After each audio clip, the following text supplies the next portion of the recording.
সুন্দর জায়গায় যেতে ঘোরাফেরা করতে কার না ভালো লাগে, সবারই ভালো লাগে। হ্যালো বন্ধুরা, তোমরা সবাই কেমন আছো? আশা করি অনেক অনেক ভালো আছো। আরও একটি নতুন ব্লগে তোমাদের জানাই অনেক অনেক স্বাগত।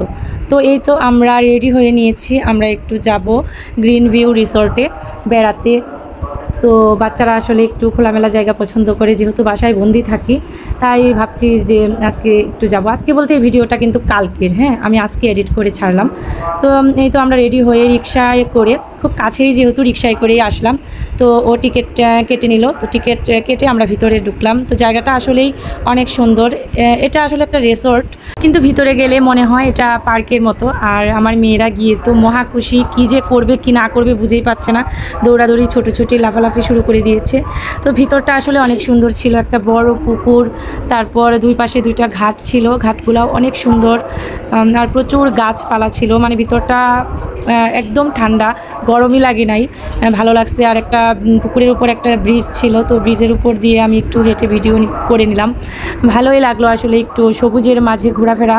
আর বাচ্চারা তো কিছু কিছু রাইডস ছিল, যেহেতু এগুলাতে উঠতেছে, তো আমি ওদেরকে একটু ঘোরাচ্ছিলাম। আর এই তো আমরা হাঁটাহাঁটি করে পুরোটা জায়গা ঘুরে ঘুরে দেখলাম।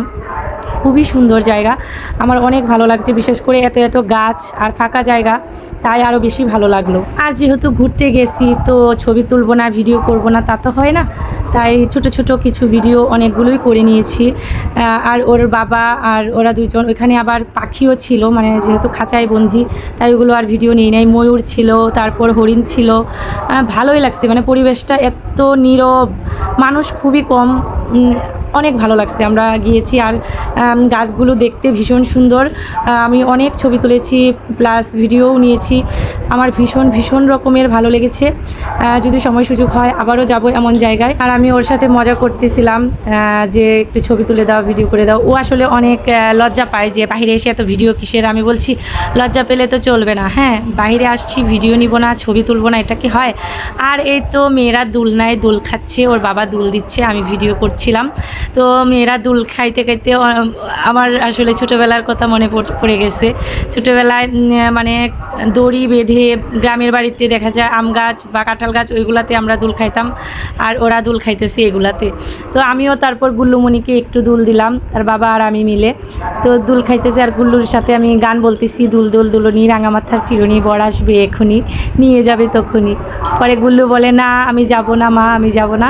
তো দুষ্টুমি করতেছিল, আর গুল্লু রাইডসগুলাতে একদম অনেক মজা করে খেলতেছিল। আর ইচ্ছেমনি তো একটা বোতল নিয়ে সে মানে ঘোরাফেরা করতেছে, আর তো দুষ্টামিও করতেছে, দৌড়াদৌড়ি ছোটাছুটি। আর শেষে পুকুর পাড়ে এসে অনেকগুলো ছবি তুলেছি। পুকুর পাড়টা অনেক সুন্দর ছিল। যেহেতু রমজান মাস, তাই ভিতরে খাওয়া দাওয়ার কোনো ব্যবস্থা ছিল না। আমি খাওয়াটাকে একটু মিস করেছি, বাইরে গেলে আমার কিছু না কিছু খেতেই হয়।